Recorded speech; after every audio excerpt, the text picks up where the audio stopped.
Hey everybody, hey peeps, thanks for tuning in to my latest video. Got a lot of good content in this one. I'm going to go over the Week 3 main NFL slate, particularly from the DraftKings Rainmaker perspective, but also just in terms of fantasy overall, DFS type stuff. So let's go ahead and just get cracking here. So this week there are 13 main games on the slate. The other ones are Thursday. There's a showdown, Pittsburgh, Cleveland. Sunday night showdown, 49ers, Denver. Monday night showdown, Cowboys, Giants. Here's the game totals on those. Notice those two are particularly low, indicating that likely going to be low scoring games or projected to be, which in case you might want to consider using defenses and or kickers in your showdowns. They may come into play. That one's got a relatively high total, but not super high. Now on to the main slate games on Sunday.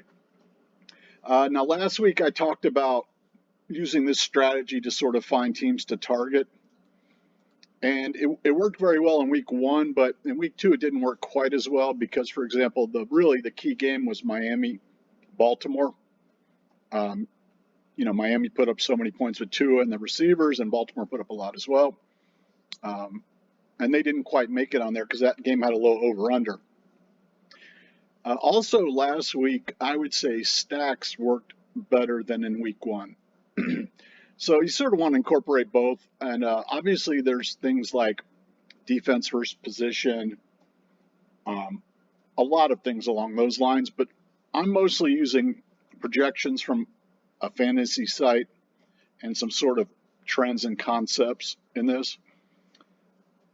And so looking at the highest scoring games, well, first off, these are the highest implied total teams currently. These numbers are changing, by the way. Vikings highest, Buffalo highest, then a little gap down to the Chiefs, Chargers, Eagles, and Rams. And after that, there's sort of a gap down. So there's 6 teams that the betting lines are projecting to score a lot of points this week. Scoring a lot of points obviously generally means fantasy players will do well in those games for those teams. Additionally, here are the highest scoring games over under. Buffalo, Miami, Detroit, Minnesota, then a little gap down to KC and the Colts. Then you got the Rams, Arizona, Jacksonville, Chargers, and a little bit gap down to Philly and Washington. And beyond that, it sort of drops off. So all of these teams are in these games. These additional teams are in these games. So if you think a game's going to be a shootout and both sides are going to get fantasy points, a lot of fantasy points, you can add these 10 teams into the mix. And if you look, Miami, Detroit, Arizona, even Jacksonville, Washington have had good offensive performances here. Indy hasn't, but could be due for a bounce back based on expectations and whatnot. They've been a big disappointment so far. So those are teams to focus on under one method of sort of going into this. Now, particularly for DraftKings Rainmakers, this week I'm using projections that I basically have access to a premium projection site that has a lot of statistical analysis and even advanced statistics and things like that, analytics. Before I was using sort of the combination of 2 free sites. The site I'm using now, they have done, I looked at what they did last week and it was good, and like I even did a little baseball with them this week and it's been good. So I have a little bit of confidence in their numbers, but a few of them seem a little off, like weird to me, I guess you could say, but that might be a good thing.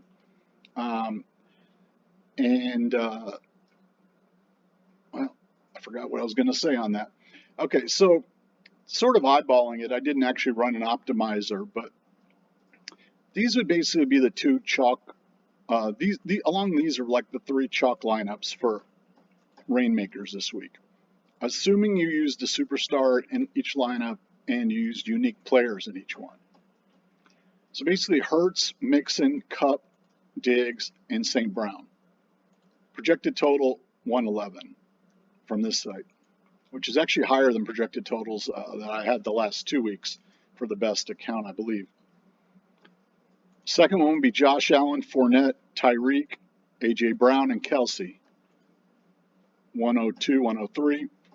The third one, actually, Cousins. They have Cousins very high this week. They have Minnesota very high. So they are banking on a Minnesota rebound at home against the Lions after that pathetic performance against the Eagles the other night.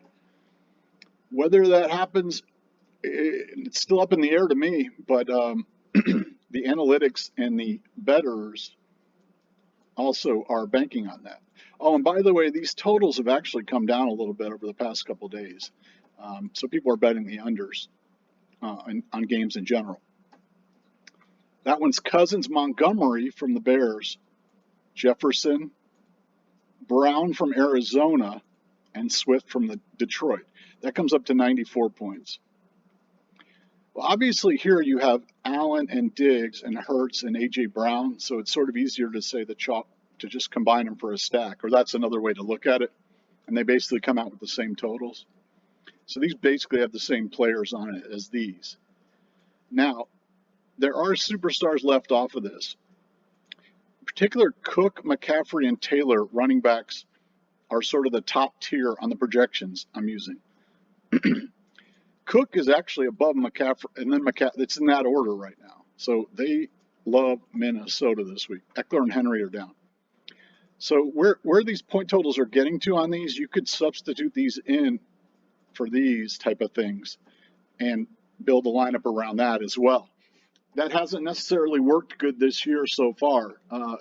Saquon was the one really bust out running back, I believe, and he is not a superstar. So currently those three stand out. There's 17 superstars currently, and they are supposed to change them during the season. I'm not sure how often or when. So for example, they may make Diggs a superstar and take it off Lamb. Okay, so this is a little more for DFS people in general, as well as DraftKings. So now I'm looking more at stacks, because last week I sort of ignored the stacks, and stacks came in number one. But it's also a good way, if you have a quarterback wide receiver pairing, you can put them together, because there's not really a big downside to it, in my view, on doing it on ReignMakers, and there can be upside. Sort of like you get the stability, but also if one pair goes off, you're going to have that advantage over people who only have half the pair. And obviously, if the pair tanks, you're going to be at a disadvantage. But nonetheless, here's the top projected ones currently, based on the fantasy projections I'm using on DraftKings PPR scoring. So this can also apply to your regular fantasy PPR if it's similar to DraftKings. Allen and Diggs top at 48.5. Hurts and Brown, 45.2. Cousins and Jefferson actually the same as that. So they're really banking on a comeback from Cousins and Jefferson, the whole team. The next one's actually Stafford and Kupp.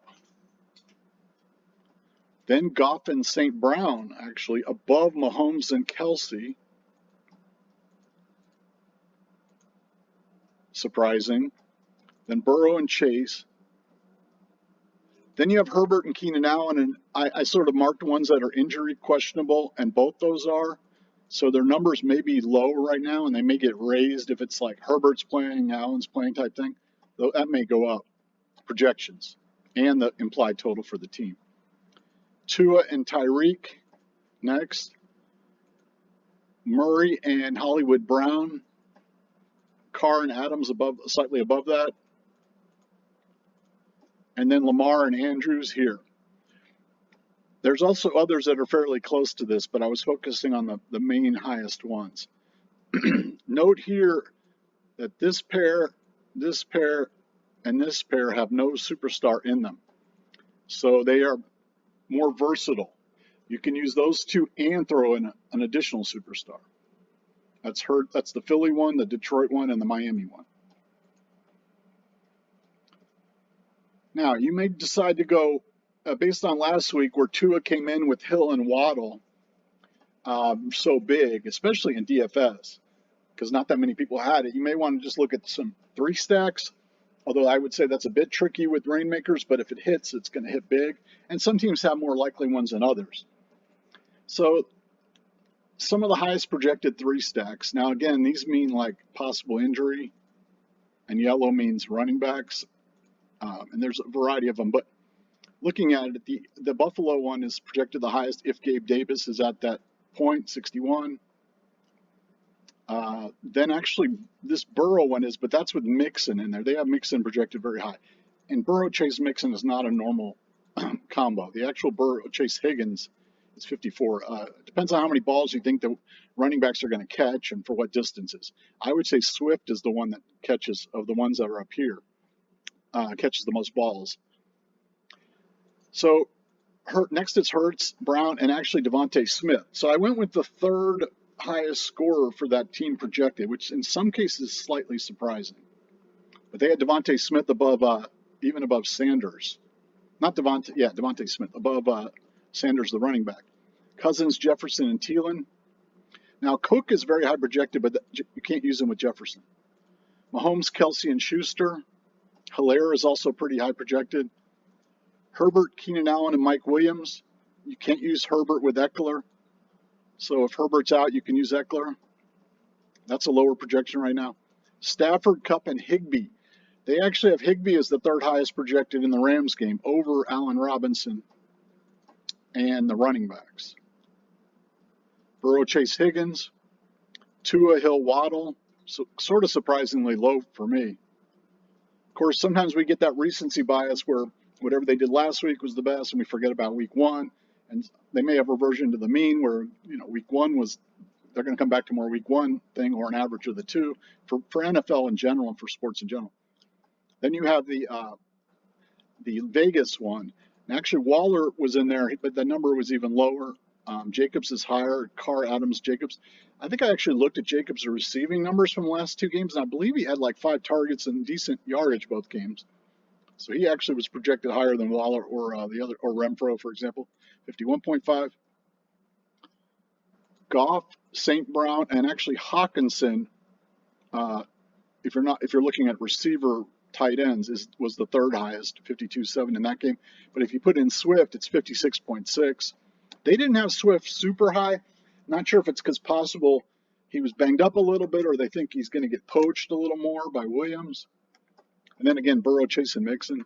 So that one's pretty a little far above, but it's not a huge amount of difference. And when you think about if this guy goes off for 5 more points than this guy, then you're even, let's say. Okay, so now looking at the shootouts. These are games that have high projected totals. So I was saying, well, what if you wanted to make a ReignMakers team with players from both those teams and sort of just stack that game? So if that game goes off for 55 points and no other games that day go off for 45, let's say, you're going to have a good likelihood of cashing high. These are the type of things to win bigger tournaments type thing versus like a more conservative to cash approach. So the highest projected when I captured it here was Buffalo, Miami. And you notice I put the @ symbol in there. It always annoys me how many they don't use that anywhere, particularly in European soccer. I know the format is often the home team at the bottom? I can't even remember now. But it's so annoying when I can't figure out and they don't put the stadium like in Europe, and I'm like, oh, I wish they just use @ instead of like V or whatever, or leaving it blank, or even a notation. So I just put that @ on here anyway. So Buffalo's at Miami, 53-point total. If you took trying to fill lineups from both these teams, okay? Based on the projection, straight projection, Allen, Diggs, Tyreek Hill, Waddle. Now the running back is Mostert. And this is not looking at DraftKings salaries or the actual cost of buying these players. I'm just telling you what are projected among the highest. So Mostert's the highest running back projected. I used the orange because that's one that's questionable to me, and you could swap it out for somebody else in that game or some completely other player. Next, Detroit at Minnesota, 52.5. Oh, and I'm sorry, that lineup. So these are what the lineup's projected to. Yeah, 48.5. So this lineup projects to 94.3. And so, above 90s is a pretty strong lineup. I mean, my usual projection of my better lineups has only been in the high 80s, I think. I might have had one over 90s. And you really got to have the right mix, because you could have a bunch of 360-point lineups or one 120 and 240. You'd rather have the one 120 so you can cash good. But some of that just happens. That's actually why I'm stacking a little more this week, particularly like quarterback with a wide receiver or tight end. So in this, you're looking at Cousins over Goff, Swift, Jefferson, St. Brown. Then the actual last one there was Hawkinson. So that's one you could swap out. But these are pretty nice lineups. Now, they're going to be expensive on ReignMakers, particularly when you go up to the rare and elite and whatnot. Cousins, Swift, Jefferson, St. Brown, pretty nice combo to me as well. And that's got a high score. So these two games are pretty much projected above the rest, too, also by projections as well as over-under. Then KC at the Colts. Are the Colts going to have a bounce back? Is this game, I could see this game going under. I could see the Colts winning it outright. Who knows? Assuming Matt Ryan's arm isn't quite made of jello yet, and that they remember to use this guy. So anyway, the actual one, the best one I believe was this. Mahomes, Hilaire, Pittman, Kelsey, and Schuster for 85 points. But that uses 4 of one team. I'm trying to be a little more balanced here, like 3-2. Also, that doesn't use Taylor. So if you want to use Taylor with Pittman, Kelsey, Schuster, then you could throw in Ryan. He's got a really bad projected total, but that still actually gets you around the same one there. And you could swap out Ryan for a different quarterback from a different game and still have a 2-2 in that game. And I believe Schuster was slightly above Hilaire. Sort of need to double check that. Hilaire might actually have been slightly above Schuster. And also I'm working on a sort of my own formula advanced analytic for sort of like the best PPR players with more of a focus on receiving, but it also incorporates running backs, and it's sort of a modification of some other things I've seen and some other data, but I'm actually waiting for the data to be updated for week 2, and they haven't done it yet on the place I'm getting it from. So hopefully I'll get that, and I'll put up some stuff about that if there's anything really interesting in it. It may just sort of show who's a little undervalued and overvalued, but it potentially could show regression to the mean, which is what I talked about before, and that didn't really happen as much. So I tend to look at it more for who are the best players, who are the top PPR players currently, and how do they stack up compared to others, and value-wise. Okay, so the Rams-Arizona 48.5 point total. There it came up with Stafford and Kupp. Stafford actually came in slightly above Murray, so you could swap in Murray there. I probably would. Kupp, Hollywood Brown. Running back came out as Akers was the top because they're not using Connor. Now, if Connor plays, he would probably be the top. And then they had Higbee as actually the next one down. Above Dortch, what's his name? Dortch on Arizona. He's been great. And above another Ertz, but also, so they had Higbee. So I put orange on those two. You could swap those two out, 82 total. Jacksonville at the Chargers, 48 point total. Herbert uncertainty is keeping some of their totals down right now. Jacksonville, underrated offense, in my opinion, that seems to be improving. But traveling out to the West Coast, who knows? So Herbert, Robinson, running back, Jacks, Keenan Allen, Kirk for Jacks, and Mike Williams. No Eckler. I suppose if Herbert's out, you could swap an Eckler there and figure it out, 76 points. And then Philly, Washington, 47 points. Philly looked great the other night. We know Buffalo looked great. We know your fans are both loud. We get it. However, that's a division game, on the road, coming off a big win, coming off a Monday night game, both those. Washington's offense has been good this year, fantasy-wise. Wentz is putting up really good numbers. In this case, and his DFS salaries are really low this week. So Hurts, came up with Hurts, Gibson, A.J. Brown. Samuel on Washington, and actually D. Smith from Philly. You could swap out either of those two, but they've got him fairly high this week, and him above McLaurin and above, him above McLaurin. They've got him above the other Philly guys. That came in at 85.6. So that's shootout games, trying to make a DraftKings Rainmaker. You can do this in DFS too, and people do it. In baseball and everything, stacking that way. Here's just looking at, again, the teams that are projected to score the most, these 6 teams. Unfortunately, these teams have a lot of superstars in them for DraftKings Rainmakers, including both the Chargers and the Vikings, who have 2 each. They're the only teams that have 2 each. So that made it a little more difficult here to sort of be like, well, I'm going to do a Minnesota Buffalo one. It made it more difficult. I sort of laid out here some of what somewhat could be done, but it's not optimized by any means, and that's why I didn't even put the totals in. But it was sort of like Allen, Hilaire, Diggs, Brown, Kelsey. And this is not worrying about stacks, just worrying about coming from this pool. If you like 1 or 2 of them or 3 of them, you can try to do that, but I was finding it a little difficult because they each would have superstars or gaps in there. Hurts, Sanders actually from Philly. So that is a slight stack if you wanted to do that one. Kupp, Keenan Allen, Schuster. Cousins, Jefferson, there's a stack. Akers, they've got Akers as the highest running back on the Rams over Henderson this week, currently. Mike Williams and Higbee. They also have Singletary on the Bears doing good this week. I know he gets a lot of carries, and Jacobs too.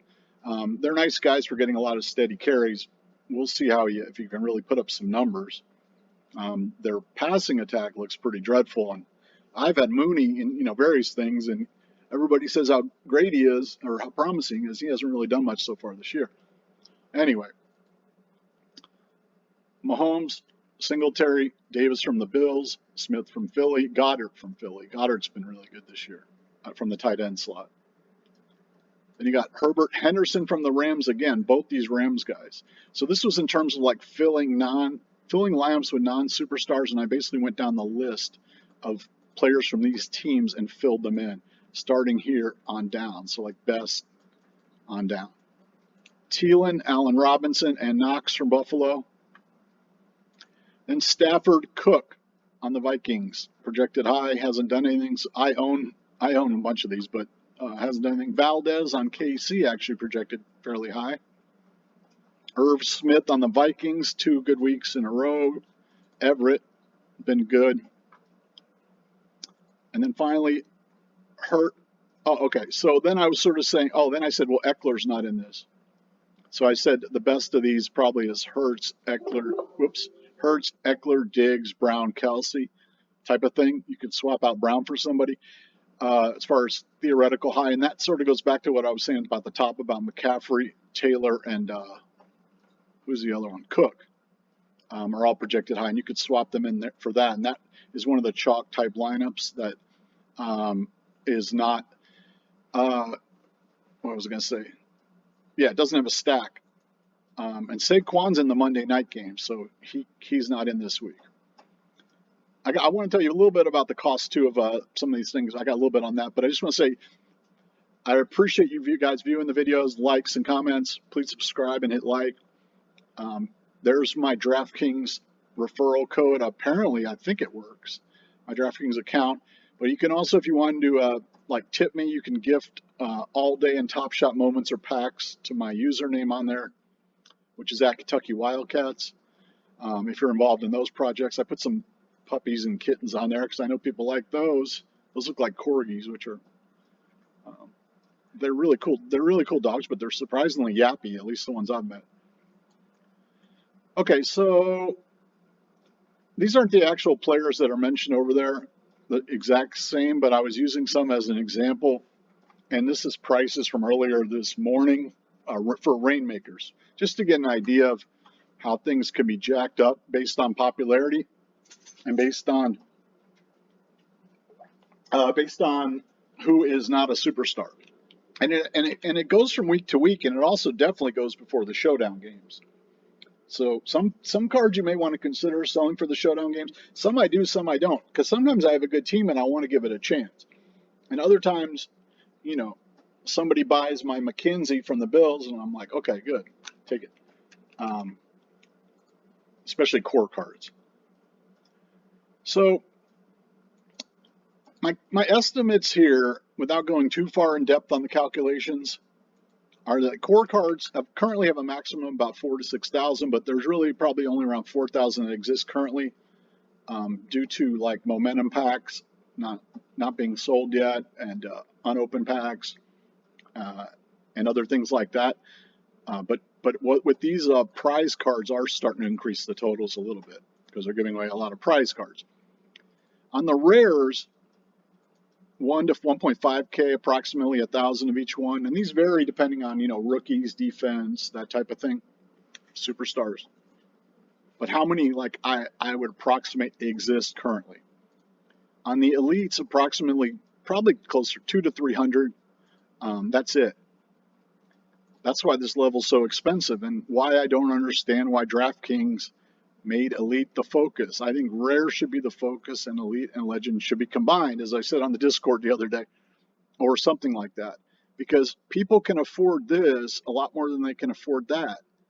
I know, or make them more balanced, like these two are the desirable levels, plus this gets a big bonus. Get rid of this. That's what they should have done, in my opinion.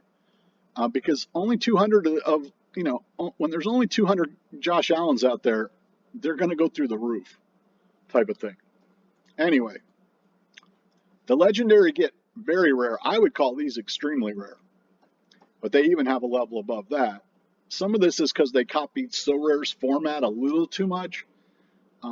They may have, because Sorare has one-of-ones and things like that. But anyway, there's 20 to 45 of them. I estimate approximately 25 of each one. ReignMakers, I believe there's 0 to 3 currently of ones that can be available, although many aren't. There's approximately 2 of each one, maybe 1 to 2. Okay, so picking a sort of cheap, decent lineup here: Stafford, McCaffrey, Cooks, Schuster, and Josh Jacobs. On the core, that costs $38 when I captured this. Low floor prices. On the rare, that cost $152. Cost $38 on the core, cost $206 on the rare. If you wanted to buy them all, if you didn't own any of them. Cost $1950 on the elite, cost $6,600 on the legendary, and $38,000 on the ReignMaker. So that is a multiplier of 5.4 times the rare to core, 9.5 times the elite to rare, 3.4 times legendary to elite, and 5.7 times ReignMaker to legendary. Now, there are so few cards that things can get out of whack when you're looking at one particular player in particular, but the actual rarity, by my approximations, is that rare is 4 times rarer than core, so it should be around 4 times the price, but you can understand that people are moving up to rare and they're a little more desirable, and they can be used in, one rare can be used in elite contests, so that jacks up the price of that 5. However, you can see that the elite are the set that is clearly jacked up, because this should be 5 times.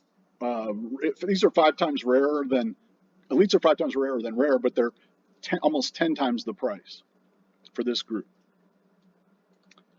Same thing here. Legendary are approximately 8 times rarer than elite, but the price is under 4 times of that. Again, because elites are jacked up, because they stacked all the biggest contest money there. They need to fix this, in my opinion. And then the ReignMakers are like 12 times as rare as legendaries, and they're only priced about 6 times, but very, very small market there. Now going on to the chalk, okay? This isn't the exact chalk that I showed over there. Where was Fournette on that? Oh, there was Fournette, yeah. But this is pretty much a chalk type lineup. Allen, Diggs, Fournette, Mixon, and St. Brown, where the prices were at this morning. Now remember, the prices tend to be the lowest on like Tuesday and Wednesday because coming off the NFL weekend, people are like, oh, I'm going to sell. And then they start getting excited again on Thursday for the showdown. And then Saturday and Sunday, they tend to go up again. So these are some of the lower prices generally you're going to have during the week. But so the cores, this is the core floor on these. It add up to $108. So that's a 2.8 premium versus the kind of decent lineup for the like what's considered like the best chalk lineup or one among the best that week. The rare was $526. That's a multiplier of 2.6. So basically all the multipliers here were 3 or 2. This one was only 1.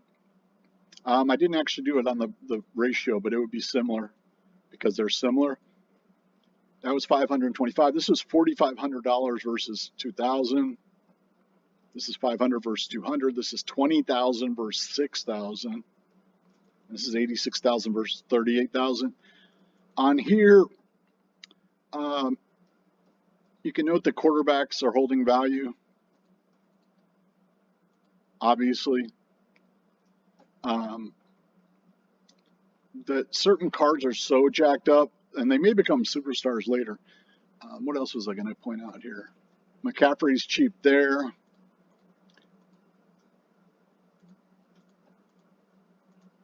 So these were the cheapest ones. So Cousins was actually cheaper on these 2 levels, but Stafford was cheaper on these levels. Cook was cheapest on these levels, but McCaffrey was cheapest on that level, indicating McCaffrey might be a smart bargain, but he hasn't really done much this year. Jacobs was cheap on all these. Then you had Montgomery and Gibson. Schuster and Samuel are cheap. Among the cheapest. Cooks and Allen. I forgot I did this one so long ago that I forgot there was some other point I wanted to make on that. But so when you look at that, Fournette looks cheap right there. Allen actually looks cheap, considering you can use it in a rare. Mixon looks cheap. I'm not really sure why people. I know running backs haven't done as well as wide receivers this year, but I mean half the price of a Diggs. And these are among the top non-superstars. Same thing here. 64 for a Fournette rare. With so many wide receivers banged up currently for them and weapons.